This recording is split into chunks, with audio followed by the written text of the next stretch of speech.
We're going to talk about a little bit about what it's like to play the infield, okay?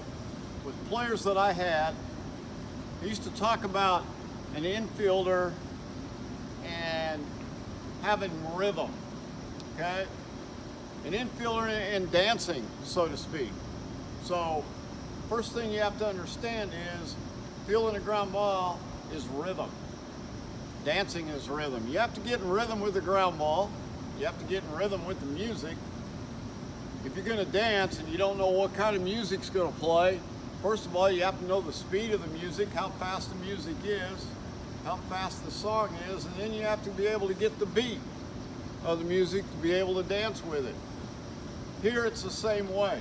As an infielder, I have to know how hard the ball is hit, and I also have to be able to read the beat or the hops. So in order to do that, I've got to always keep my feet moving. As I keep my feet moving, I get used to the speed when the ball's hit. I get used to the beat. I see the ball bouncing as it's coming to me. And that way I'm able to field the baseball. You do the same thing in dancing. So some guys that I had thought I was nuts when I first compared it to dancing. But at the same time, it's a good comparison because both of them use the same things. Now, as I get ready for the pitch, I want to be able to keep my feet moving, okay? I've got to be moving on the pitch as the ball's going toward home plate. An object in motion tends to stay in motion, an object at rest tends to stay at rest. If I'm flat-footed and the ball is hit, I've got to start my body, I've got to start my momentum going toward the baseball. If I'm moving, now I'm already moving, I'm in movement, and I can go to the baseball.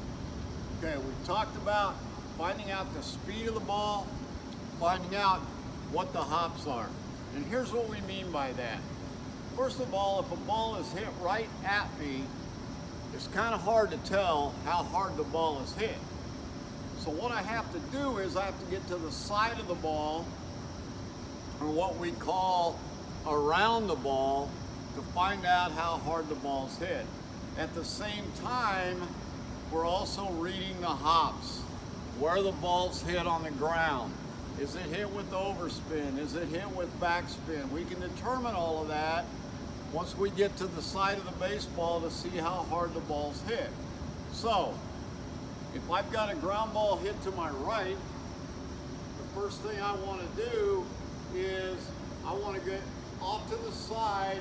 Now I can see the spin. I've got the glove out in front. We've already talked about where the glove position should be. I'm reading the hop. As I come through the baseball, I have the bare hand on top, field through the baseball and take to the throwing position. The main thing being, get to the side of the ball and get around it. Now that ball's not hit very hard, so now I can move quickly through the ball. The other thing this does is it takes me toward first base on the throw. Instead of fielding the ball going straight toward home plate and then having to throw across my body, now I've gotten around the ball and I've come through it and I've been able to field it while I'm going to first base. It makes for an easier throw. We talked about how important the feet are, and it gets our feet under us and gets us under control when we throw the baseball. So fielding a baseball is kind of like dancing. You have to be able to determine the speed, and you have to be able to turn the hop. In order to do that, you have to get rhythm. Get rhythm with the ball, I get to the side, read the speed, see the ball bouncing, go get the hop at the top of the hop, or right after its hop, called the short hop. We don't want to get caught in between hops.